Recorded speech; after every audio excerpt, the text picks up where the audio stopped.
Thank you, Marcy. I whispered to Daron, I don't know why I still do that March Madness bracket thing in the interest of still having friends, but it seems to be working out okay. So it's an honor to be here together with you today, and I'm grateful for the opportunity to talk with you about some of our community's significant political challenges and to explore together with you what it might look like for the JCC movement, for its leaders on an individual level and a collective level to, at minimum, stay alive in this political climate, but more aspirationally to actually lead in the context of an era of political polarization that's making our work quite challenging. So yesterday I got a phone call, a familiar one. I get a lot of these now, from a rabbi describing a condition, maybe it's a malady, maybe a pathology, which rabbis know as death by the Israel sermon. You familiar with this? The death by Israel sermon is a rabbi who decides, for whatever reason, partly out of the motivations of what they care about, what's in the news, what they're passionate about, to speak on anything with respect to the state of Israel, and the incurring backlash that emerges from some section of the community that is inevitably polarized, angry, upset, offended, alienated by whatever it is that the rabbi had to say. The consequences of the death by Israel sermon are usually not actual death, and they're not actually being driven out of one's job, but the consequences are that for usually 2 to 3 weeks after said sermon, it's very hard for the rabbi to do anything else. And inevitably, some people leave the community, some people protest what the rabbi is doing, and perhaps most significantly, the consequences of a moment like this is that it in perpetuity will shape the next time that the rabbi wants to speak about an issue of political significance or importance, sometimes reinforcing the passion of what the rabbi may bring to say on a certain set of issues, and oftentimes, inevitably, attenuating the passion that the rabbi may have for an issue because at a certain point, it's not really worth it. There's a torturous choice at the heart of our community's courageous leadership problem, which I want to talk about today. On one hand, the things that we fight about, our controversies as a community, attest to our passions. Look at what a community is fighting about, and you can oftentimes get a good read on what they care about. So the fact that there is enormous political polarization, both about American democracy right now, as well as about the character of the State of Israel and its central political challenges, is witness to the fact that for many Jews in North America and Jewish-adjacent people in Jewish communities, these are issues of paramount importance. The volume of those debates indicates that they are at high stakes. Our communities clearly want to engage the major political questions of our time, and in many cases, our community members are looking to their leadership for wisdom and guidance on how to navigate through these politically polarizing times. At the same time, we have created conditions, and I think it's we, for leaders that make those political questions into landmines for their own leadership. So on one hand, it feels like the people want something out of our leadership in terms of the ability to speak to and navigate these political questions. On the other hand, the climate in which we operate makes it virtually impossible to speak intelligently about these issues and to survive professionally and even personally and spiritually. Now, JCCs are not the same as synagogues. I know that and I get that. But even as non-political organizations, and I suspect if we went around the room and asked, are JCCs inherently political organizations, my guess is the answer would be no. The whole point of JCCs is to be big tent community organizations. We'll talk about that more a little bit later. Even as non-political organizations, JCCs operate in the same polarized political climate, sometimes benefiting from the fact that zip code matters in America in terms of political polarization. You're oftentimes capable of predicting the overall political ethos of a community simply based on zip code. Americans are relocating geographically to be in politically homogeneous communities. That means that in some cases you know where your people are and where, therefore, for broadly speaking, the boundaries around political ideas and political discourses can be constituted. Maybe, and in some cases not. Even in this polarized political climate, something much bigger has happened in Jewish communal life that's making this work so difficult. The idea that I want to throw out with you is that the major change that has taken place in Jewish life, one of a few, is the collapsing of three significant categories that are not the same: the moral, the political, and the partisan. Our moral passions can drive our political commitments, which can translate into partisan choices. We know that moral, political, and partisan are related to each other. But in Jewish communal life, those categories have been collapsed and conflated, such that we tend to treat our partisan opponents as our moral opponents, and we tend to imagine that big commitments towards values, moral ideas, are expressed most clearly and profoundly through partisan commitments, even though we know rationally that's not true. We know as a Jewish people for millennia that we have found ways to be in same community with people who have different partisan views than we do, because we believe that fundamentally they share some broader moral commitments. But when we allow for the collapse of the categories between the moral and the political and the partisan, in this climate, it means that any time you say something about contemporary America or Israel, there are going to be people who interpret that comment as political and therefore partisan. Even cultural expressions that emerge from Israel now can be treated by those who want to treat them this way as political in nature and perhaps even partisan in nature. The choice of this Israeli artist or that one will be viewed by somebody as being a political or a partisan choice. And as we know, even now how we do security, which would seem to be like in theory, security should be non-political. It's the framework by which we protect our institutions to do the things that we're passionate about. How we choose to do security is itself being construed as a political and possibly even a partisan choice. This makes the work really difficult, and we know that there is one option for communal leaders, which is the attempt at avoidance. Let me just not engage politically in the political climate at all. Let me scale back my social media voice entirely. Let me try to avoid this, and I will tell you, the avoidance produces a much worse problem, which is that this will arrive at your doorstep inevitably. And if you have taken the approach of avoiding and not leaning into interrogating these questions, one's own political commitments, those of your stakeholders, and how a communal covenant can be formed to make sure that the institution can survive in this climate, avoidance makes the situation much worse. Just to go back to our death by Israel sermon analogy, the worst situations in which rabbis have suffered because of their choices when they give their Israel sermon are those rabbis who had, for whatever reason, not spoken about Israel or other contentious political issues for several years. They figured, you know what, it's too dodgy. And then when they steered back into it, the conditions were such that it was actually much more devastating to the community itself. There are also a whole bunch of other serious costs, and I would love for folks, we'll have time for Q&A and for discussion later in a breakout session, to try to internalize and personalize some of these costs. Some of them may be familiar to you, some not. One big cost that I think the folks in leadership at JCCA and other major organizations have to be thinking about is about talent in the field and whether people will want these jobs. I hear this a lot from assistant rabbis, from associate Hillel directors, many people who are the folks who went into Jewish leadership because they wanted to be teachers and educators, they wanted to be programmers, and they're watching the senior exec, and the entire job of the senior exec is managing political controversy. So they say to themselves, why don't I just stay where I am as an associate director, as a programmer, as an educator, because making that leap to a position of senior leadership is not worth the choice. That is a huge risk to the talent pipeline. And by the way, what it also does is it creates a vacuum that the very people who want to be political operatives as CEOs of JCCs and Hillels and senior rabbis are going to go into those jobs, and then it's going to be a lot worse.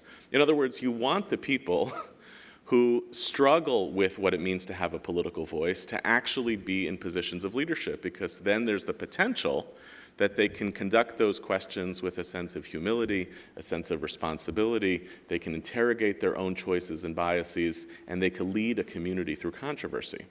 But when those very people lean out of these roles, it creates a vacuum for other people to do those jobs, and I think it'll be much worse. But there are other reasons why this courageous leadership challenge forces us to think differently about our field in which we're in and what it means to develop our own competencies in terms of facing these challenges. And the biggest one is that being a Jewish leader does obligate us in some major moments to also step in, to lean into the political and moral challenges of our time. And if the fear of backlash actually disincentivizes courageous leadership, then our community is much worse for it. In other words, it's not merely like we want to be Jewish leaders in our Jewish organizations and there's an annoyance of major moral and political challenges of our time. Leave me alone from those challenges so I can manage JCC. We are obligated, we are called as Jewish leaders in moments like this to say, what is the responsibility of a communal organization when there's a mass American conversation about immigration? What is the responsibility of our institutions in relationship to a major American debate about climate change? What is the responsibility of our institutions and our leaders when Israel goes from being an organizing principle for Jewish life to a disorganizing principle in Jewish life? And if we care in some deep way about Israel retaining its status as a central feature of what it means to be a Jew in the modern world, we have responsibility. We have audiences, we have institutions, we have cultures that we are responsible to help lead. So the disincentivizing of engaging with these issues is not just a tool for self-preservation, but also can be a major liability in what ultimately may be some of our most essential responsibilities.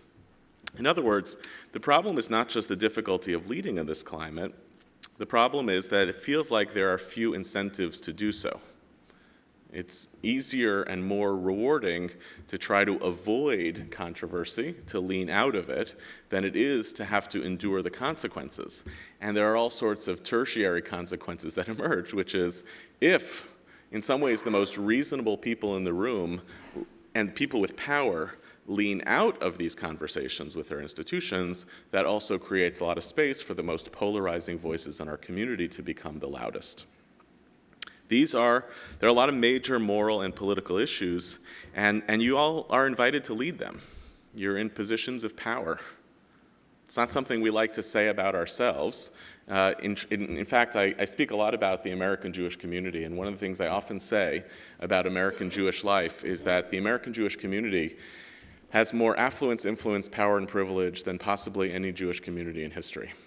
Whenever I say that, people get very anxious, partly because it sounds anti-Semitic, but also because there's all this fear that it's going to go away.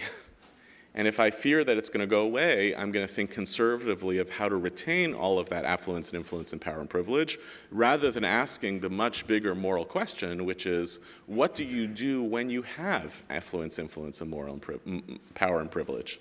And you, as leaders of significant communal institutions, are called not just to the question of how do I respond when I'm being attacked for these issues, but what does it look like to actually enact courageous leadership in the challenges that we're facing.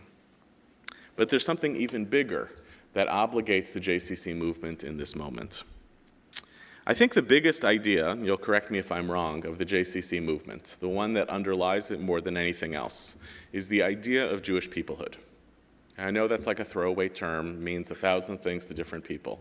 But if you go back to the core of what Jewish peoplehood means, Jewish peoplehood is the belief that to belong to the Jewish people is not to merely belong to a religion. We are not defined or coded by what we believe or what we do. We belong to a weird transnational people with some sense of belonging to something that transcends any of our idiosyncratic personal choices. You obligate me, not because we can pray in the same synagogue, we probably can't, not because we observe Judaism similarly, not because we belong to the same race or ethnic group. You obligate me because I belong to something that is bigger than myself and you are part of it. JCCs are extraordinary institutions in this respect because, unlike synagogues, there's no clear way to do Judaism. You are the gateways in an American Jewish community that has transformed itself. You are the potential, you hold the potential in your institutions to be the strongest organizing principle in Jewish life for a community that lacks inherent forms of organization. You have your points of access and gateways to all sorts of people who define themselves as Jewish in ways that are outpacing the capacity of demographers to figure out who is a Jew. Those are your people. So you model the notion of what it means to build institutions that are committed to the idea of Jewish peoplehood as a transcendent value, and therefore requiring an institutional framework to hold it. And yet, if you believe in Jewish peoplehood, you need the core technology that the Jewish people have developed over thousands of years to sustain Jewish peoplehood, which is Jewish pluralism. You kind of can't have one without the other. You can't be committed to the idea of a transnational, complicated people that transcends our ideological commitments and not invest in some technologies that enable us to understand that we kind of depend on each other and need each other. It can be instrumental pluralism. Let's build a big enough framework that all of us can live in the same place without killing each other. Or it can be even a more transcendent pluralism, the belief that I only hold certain aspects of truth, I don't hold a monopoly over it, and I want to be in community with you because you have some aspect of truth I can't control. It doesn't matter which version of pluralism you want or you need, but in order to be committed to this idea of Jewish peoplehood, JCCs must by definition be pluralistic spaces. And part of the challenge we face, the Death by Israel sermon is one example of this. Right? Part of the challenge we face is that there are a lot of folks in our Jewish communities who don't believe in pluralism, who believe in doctrinalism. They can come from the right and they can come from the left. I got a number of examples from Sue in advance of some of the challenges that folks are facing, and they split pretty evenly between your example of a right-wing donor who doesn't believe that the JCC should allow speaker X, Y, or Z to come into the building and will withhold funds using that tool of power to control the conversation.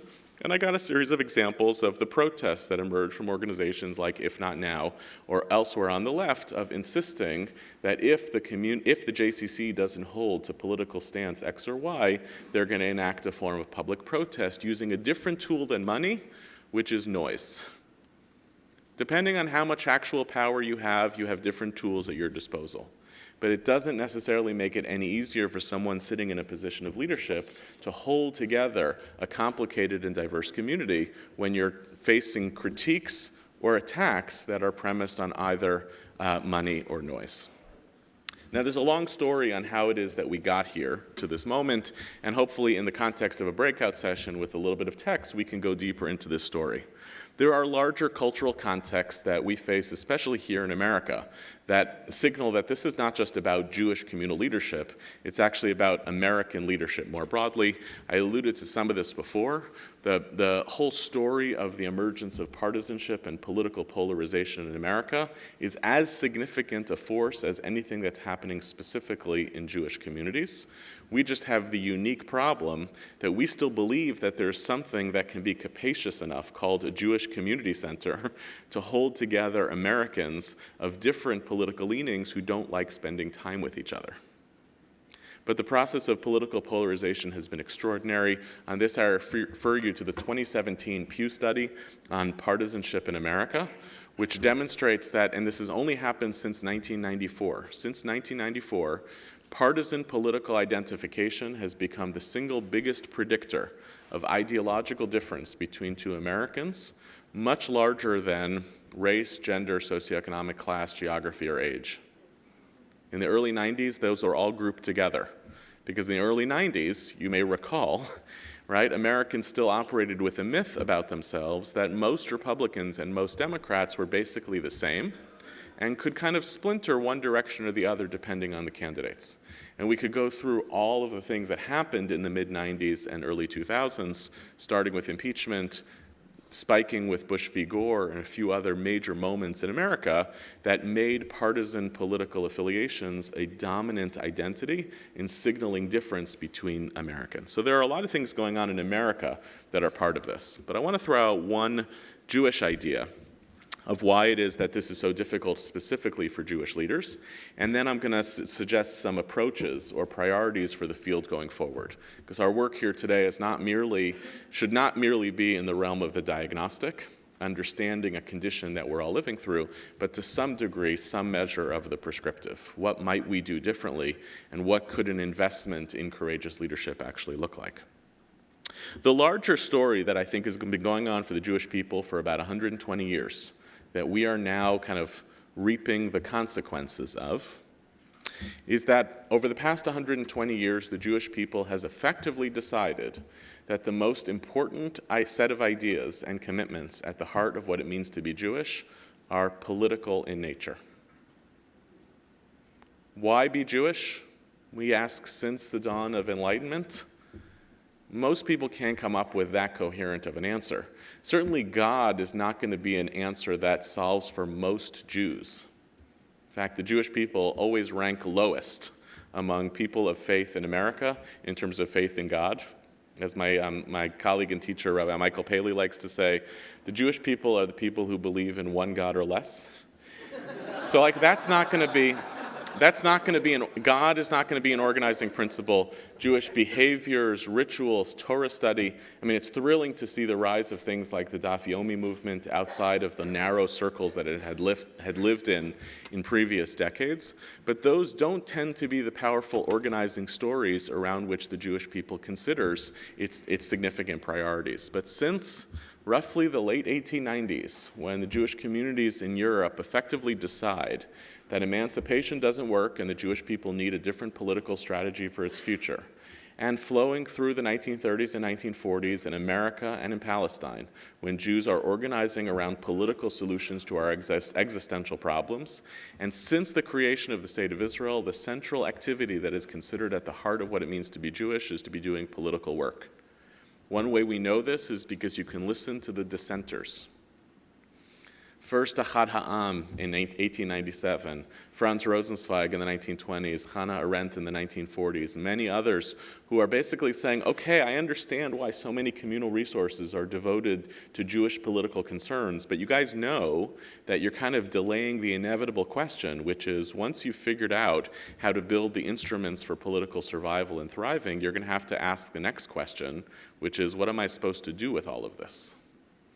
In some ways, we as Jews, world Jews, have deferred that question because we've always been able to hide behind the question of politics and survival itself. But the consequence of that is that it oftentimes feels that that's where the center of gravity of Jewish communal life is. And apropos our topic today, that forces everybody running any Jewish institution to have as some significant feature of their professional identity being in the Jewish politics business. Now, I suppose that these challenges play out very differently from different professional leaders. I know some of this based on my conversations over the years with Bay Area execs and the climate in which they live, and other execs in major metropolitan areas, and it may be that some of you are more or less immune to these challenges. But I'm signaling that you belong to a much larger trend than merely this particular movement. There is something going on where we as Jews and Americans have decided that the most important issues that we are concerned with that define our Jewishness are our political concerns, and therefore that by definition forces us all to be in some ways political leaders. So I want to just suggest three approaches or three priorities for what we might do in order to counter this climate and to survive and ultimately to thrive in it. And I imagine this as a conversation. What are these that you feel you already are doing? What of these do you feel are too much of a stretch? And what of these are actually conceivable and possible as part of collective organizing by Jewish communal professionals who may decide, I kind of dream of this, enough. We actually stepped into this work to be leaders in the field, and therefore we're capable of shaping our field to be what it is supposed to be. Three major priorities. The first is, and this is not necessarily my own skill set, but a general investment in the competencies of leadership to survive difficult challenges that are unrelated to Jewish political questions. So for instance, in general, and I mentioned this before, oftentimes when a political circumstances damages a community, it's in part because the professional leadership has failed to, as Marty Linsky and Ron Heifetz talk about, failed to ripen the issue over time with their key leadership and stakeholders. Whenever a professional leader is out on a ledge in ways that are disconnected from their key stakeholders, it creates profound vulnerability for that professional leader to have to navigate their own survival relative to their institution. Ripening the issue is knowing that the people who you care about most and the people who you are nervous about most basically know where you stand on a certain set of issues and know where you may be kind of walking the tightrope a little bit more, both in order so that they are not surprised by the choices that you make, but also so that they can potentially throw you a safety net when it is that you might slip off of that tightrope. It's both an activity that is necessary to lead, as well as a defensive posture to be prepared for something that goes wrong. I talked to a number of Jewish professionals, JCC execs, rabbis, community leaders, about how to normalize conversations with board members, with staff, with other stakeholders around pluralism, around in what ways does the JCC have a certain set of responsibilities in a moral climate, about norms of how the leadership and its staff and its board are supposed to be talking. If the first time you have these conversations is after you have faced a controversy in your community, it will not go as you like. Because inevitably, it will result in some vehicle to harness back either a professional from a board, which distorts the power dynamic between the two, and it oftentimes then is reactive and defensive as opposed to constructive for a different alternative. Even my work at the Hartman Institute, I always send op-eds that I know are a little bit going to push to colleagues of mine at the Institute who don't agree with me. And their job in that conversation is not to say, you're wrong, and not to say, don't publish this, because then I won't trust it. Their job in that moment is, how can you articulate this in a way that someone with my views will be able to even hear it? That is a discipline and activity that I think is much more essential for Jewish communal leadership than we are inclined to do, and I'll talk about that a little bit more. Also in the realm of investment in general leadership skills. I don't know to what extent each of you has a crisis communications plan. Right? I'm sure at this point, given security, crisis communications has become a kind of norm in the system. But those crisis communications folks should have a sense that this is not a regular organization that has to have mass shooter drills exclusively. This is also a specific idiosyncratic kind of organization that's going to have to respond to a crisis which involves a speaker and the BDS movement. That is a feature now of what it means to have crisis communication skills, including that means a preparedness from all of the leadership in your institution of how to respond intelligently. Going back to the rabbi example, a senior journalist in the Jewish community told me a few years ago, it was devastating. He said he knows when he calls a rabbi about a major political issue that the rabbi has no idea how to talk to him. He knows it. So he was saying this sympathetically. I feel bad for them. One tool that could be a significant investment in the field is, are senior professionals in your institutions trained on how to talk to the press when the press calls? Because sometimes it's simply the first reaction and first responses that wind up spiraling these stories from something that can be controlled to something that gets out of control. A third feature of general leadership skills is around shaping our own collective voices. Who do people see as you and your voice in the world? What is your social media voice? Not all of us want to be or feel comfortable in equal places with respect to social media, but if you haven't been thinking about and curating your own voice, then when you make an announcement, I'm going to go speak at this march, I'm going to go do this activity, it has the potential to create a ripple effect that transcends your own choices. It may be internally consistent, but similar to the idea of ripening something with leadership is shaping a kind of public voice that therefore doesn't create controversy when it diverts or diverges from that story. And finally, the most important piece in leadership development, and this is why these kinds of gatherings are so critical, and I commend you for it. The single strongest instrument that leaders facing political controversy in the Jewish community credit for helping them personally survive those moments of crisis and helping the institutions get through it is the availability of a network. It is by far the single most significant variable. Now, having a network doesn't mean having colleagues in the field who agree with you. Having a network means having colleagues in the field who are your character witnesses. Difference between a friend and a character witness is a friend may be something who has someone who has fundamental sympathies with you and what you have to say. A character witness is a person who's willing to stand up in public and say, it doesn't matter whether I agree with this decision of the JCC or that decision. The person who's making the decisions is credible, and I defer to their leadership. This is a powerful thing, where it's happened for rabbis, for communal execs around the country, when peers in other parts of the country, or sometimes in their own communities, have been able to say, I refuse to pour anything flammable on this fire, even through the activity of no comment. No comment inflames the situation.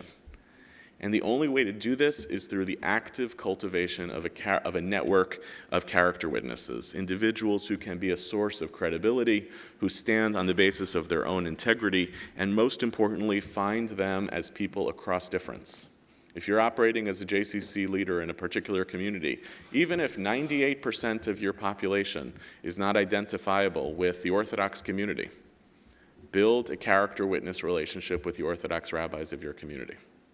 It is as unbelievably important and oftentimes underlooked as a powerful vehicle to be able to withstand this controversy, because it's when people who agree with the fundamental critique that's being leveled against you refuse to allow that critique to destabilize your leadership that it has the most powerful effect to defang those moments of controversy. That's category number one, general leadership skills. Second idea is that if Judaism is politics, as I alluded to before, we need a stronger Torah of politics. Marcy alluded to this before, of an ongoing chavruta that I've been fortunate to have with JCC and other Jewish communal execs across the Bay Area. I know there's a bunch of you here. What that is about is not a means of saying to people, talking about Israel and figuring out some Torah of politics on these questions is supposed to be a distraction from your work, nor is an attempt to say, stop doing what you do and instead do this instead. But it is an acknowledgement that one of the key criteria for leadership in this Jewish community is to be able to be conversant with the major issues and controversies that the Jewish community faces. It's no longer okay to say, listen, I didn't go into the rabbinate. I'm not a Jewish educator formally trained, and therefore my job is to run an institution of integrity and credibility without ever being able to formulate a sentence on these issues of political importance. Investing in our own education as professional leaders with respect to the major issues that dominate Jewish communal discourse is increasingly going to be a necessity for Jewish communal leaders to be able to withstand these moments. The leaders who do most effective work when facing political instability or controversy are those leaders who emerge as the biggest people in the room. That when the topic is, and I'll give you, this is like a crude example. There are more institutions in Jewish life where the leadership will say something like, we don't host a speaker who denies Israel's legitimacy as a Jewish democratic state, then there are Jewish communal leaders who could explain to you what it means for Israel to be a Jewish and democratic state. That is not good news. You want to hold to a policy like that? Great. Be able to talk about nation states. Be able to talk about what do we mean by Israel's particular calculus of democracy and its Jewish identity.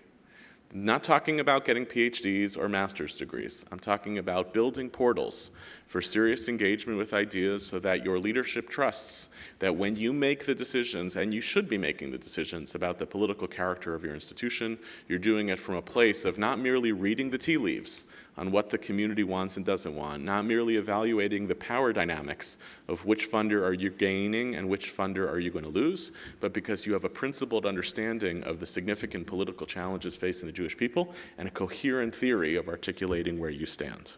This is about learning for ourselves, but also modeling a culture of learning and conversation in our communities. Sometimes the reason why these issues percolate so much is because the people who are angriest about a decision have never had an audience. When we actually create communities that enable our open conversation about the issues that roil us, some of the very people who might attack the institution actually start to participate in it. And the third big idea that I want to leave you with is this. I talked about general leadership development skills, and I talked about building a little bit of a stronger muscle in our own knowledge of Judaism as politics. But there's something else here.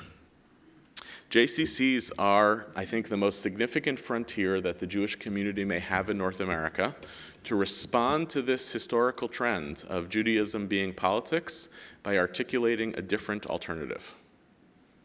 You folks lead the institutions of Jewish life that are breaking down the boundaries of Jewish identity and membership and belonging, and offering visions of culture and sport and other forms of participation in Jewishness, which signal to the Jewish people that Judaism does not entirely have to be about politics. Now, I know what I'm saying sounds contradictory. Become a little bit more knowledgeable politically and advance a viable alternative. I don't think they're actually contradictory. I think they're about building the muscle to be able to withstand this climate while simultaneously preparing the landscape to do something radically different. I think JCCs could be the site for the articulation of a whole new vision, mission, and purpose for the Jewish people in North America and possibly around the world, to take that Kaplanian idea of Jewish peoplehood wedded to pluralism and then create gateways for Jewish life to be able to enter into all of the answers to that question of what riches are available to us when we start to confront what it means to be Jewish.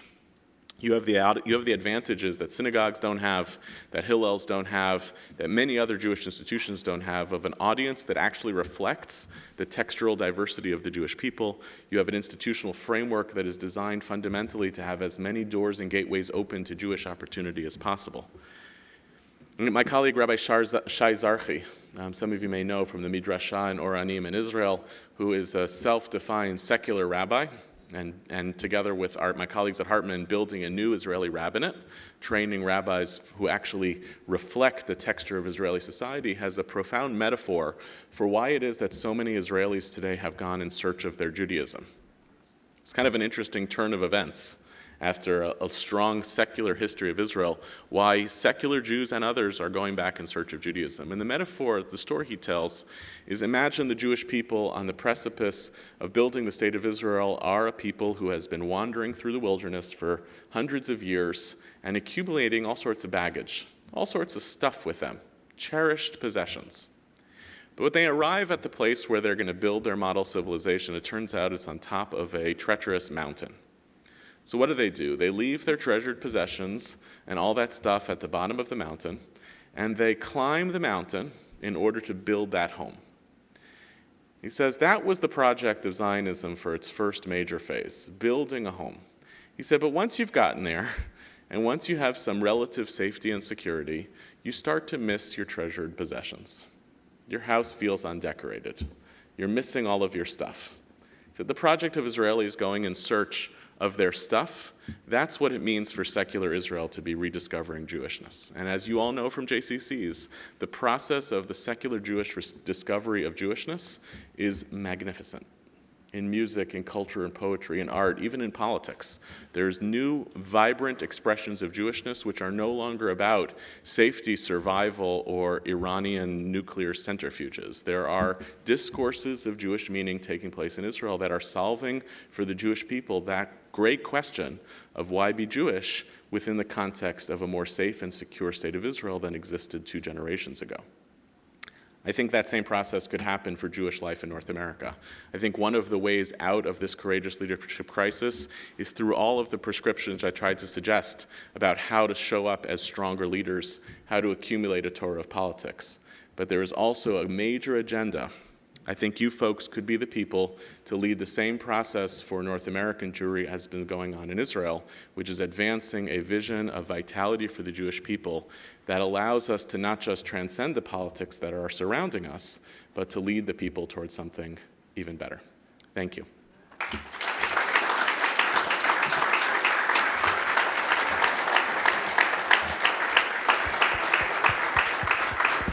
So we have time for about 15 minutes of questions and, or comments or reactions, and I'm eager to hear what you have to say. Yes, in the back. Mark Shapiro from Milwaukee. Thank you for the presentation. In a lot of cases,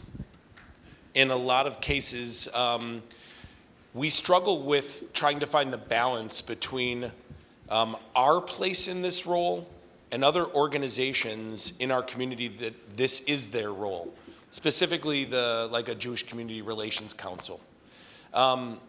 Any suggestions on how to find that medium? We've often almost felt like it was our place to create that dialogue, and I believe it has to be that dichotomy on both sides.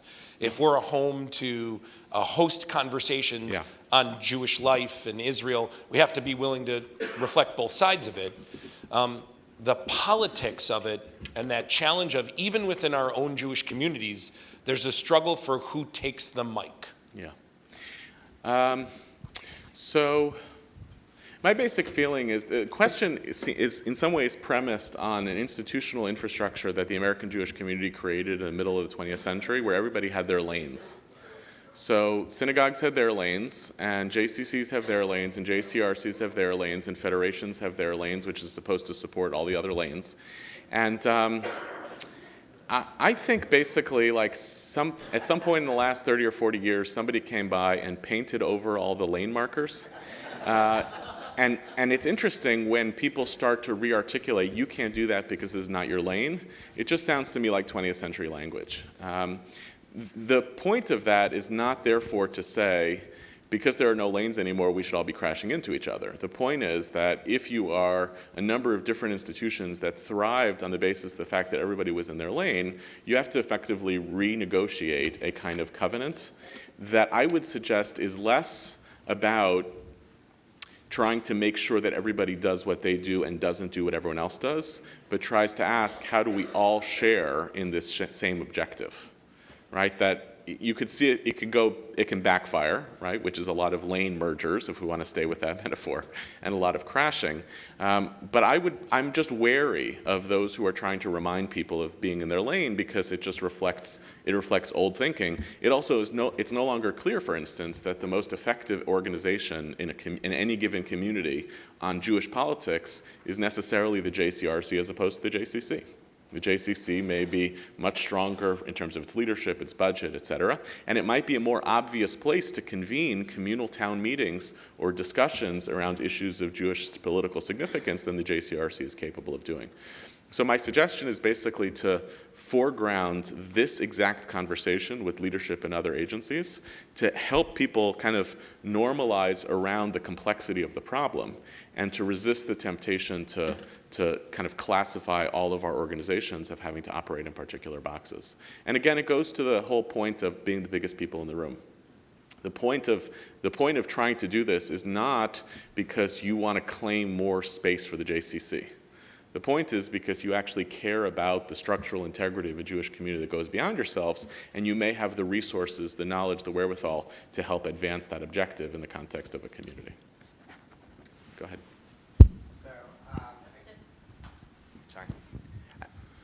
I think in American and Jewish partisanship, the concept of nuance has disappeared. And I wonder how you suggest we actually even talk about that issue, that we look at complex issues with nuance. So I oftentimes say about our work that I feel like we're trying to lead a mass movement of nuance and subtlety. And the problem is that that's like a terrible banner. Because then everybody gets to argue with the language on the banner. That's the whole point of a movement of nuance and subtlety. So number one, we have to figure out how to model it. One of the reasons this has happened is because this is, again, the lane merger problem. Look at how many organizations issue statements today about items in the news and ask why.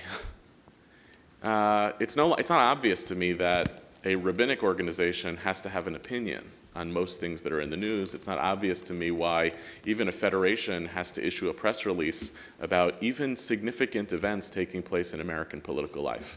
But the reason that happens is because people are convinced that the economy of influence drives in very concrete ways their actual economy of their institutions.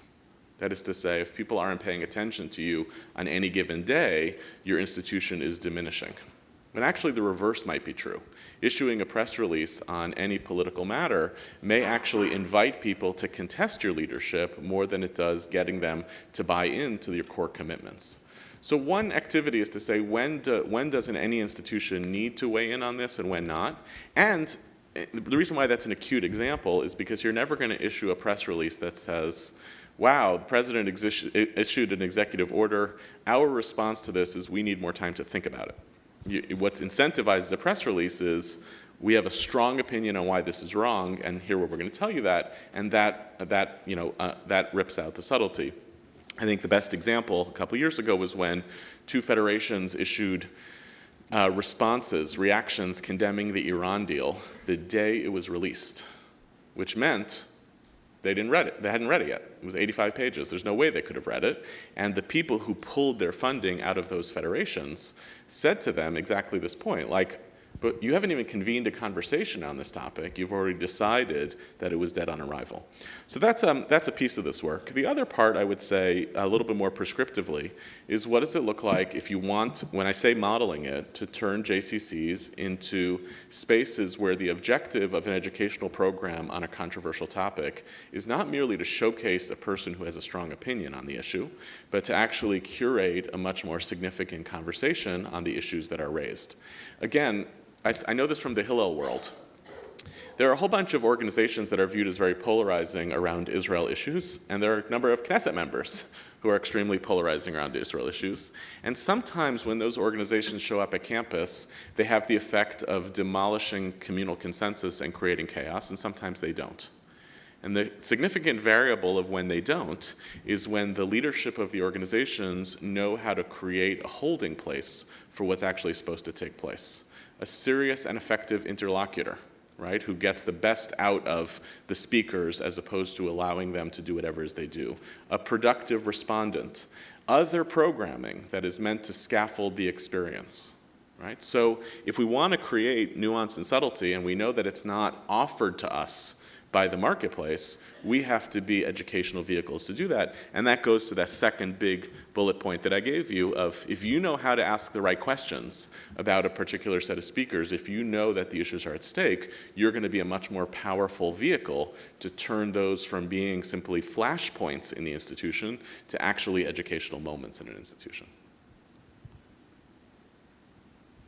Hi, Yehuda, Jeff Danik from Northern Virginia.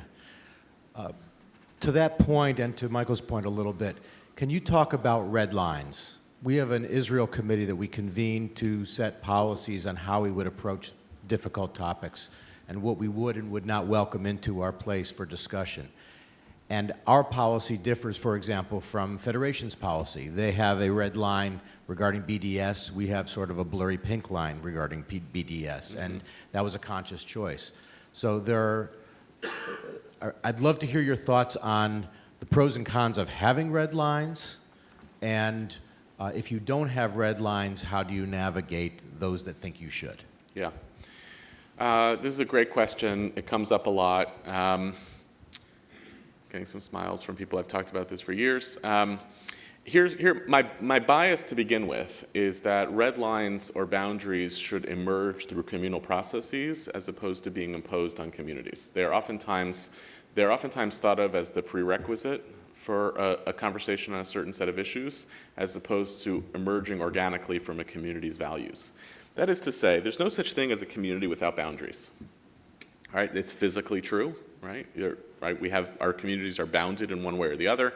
And also, like, if you don't have any boundaries on the issues that you care about, you're not really a community, you're a loose network of individuals. So we know that communities have boundaries. There's just a priority question of, is the boundary a tool that we use at the outset to define a community before the community is constituted of something? Or is the boundary something that we discern over time as an expression of our values?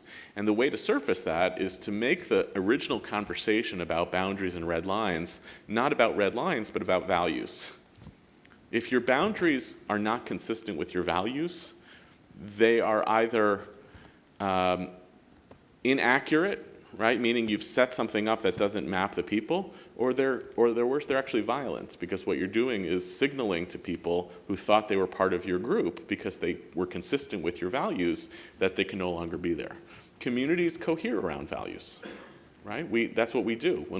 It's much harder for us to live in a community if we think that the core values of that community are really different from ours. Those are the moments when you might pick up and change denominations, or at least change synagogues. You say, I don't feel like I'm around my people. So part of that work is not imposing, but surfacing. How do we as a JCC think about our core values? And then to try to develop, I would say, as broad red line parameters that that use the language of values as a means of articulating what it is that you want to do. Where I think this has gone wrong in Jewish communal life is that JCCs have values in their mission statements, and then they have, and Hillels too, and have heavily politicized red line statements, and it's inconsistent. So for instance, the biggest one is Israel is a Jewish and democratic state. We deny, speakers can't speak in this institution if they deny Israel's legitimacy as a Jewish and democratic state. Well, again, what does that actually mean? Number two, does that exclude right-wing Knesset members or only left-wing Knesset members? So you wind up with this weird situation in which the American Jewish community has narrower parameters about what can be said in its institutions than the Israeli Knesset. That doesn't make sense. And inevitably, we police much more around excluding left-wing voices than right-wing voices, even if we say that one of our core values as an institution is radical inclusion. Right? How many of you have used the phrase inclusion or inclusivity as one of your key values, but then, oh, on this, you have this opinion? Sorry, you can't be in our gym. So there's something that's askew. So I'm not saying don't do boundary making or red line exercises. I'm saying allow for those to emerge as the result of significant educational work and hold them to be consistent with your values and value systems of the institution. And that allows people to be heard in a much more serious way, and it also allows us to be more honest and more consistent about what's actually most important to us.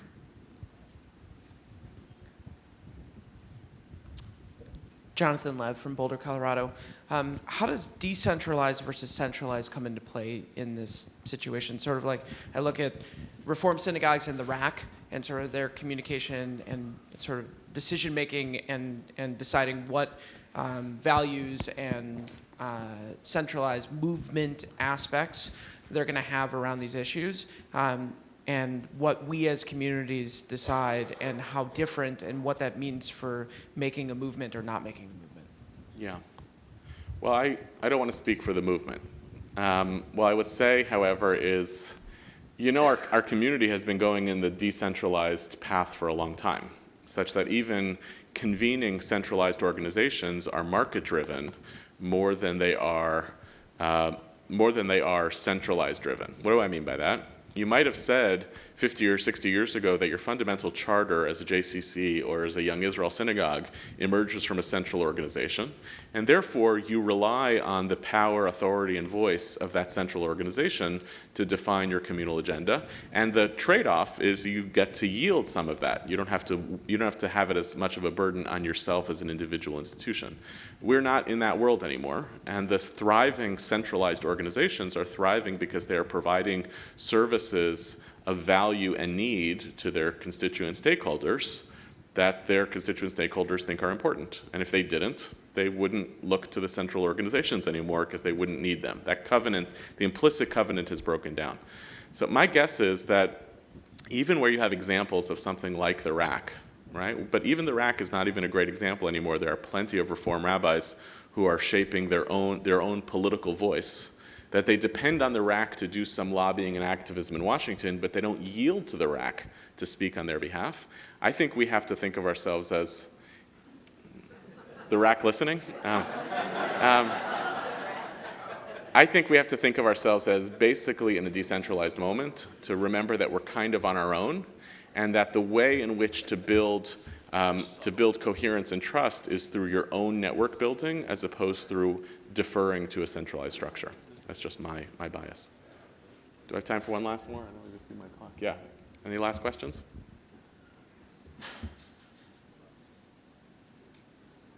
All right. Thank you, everybody.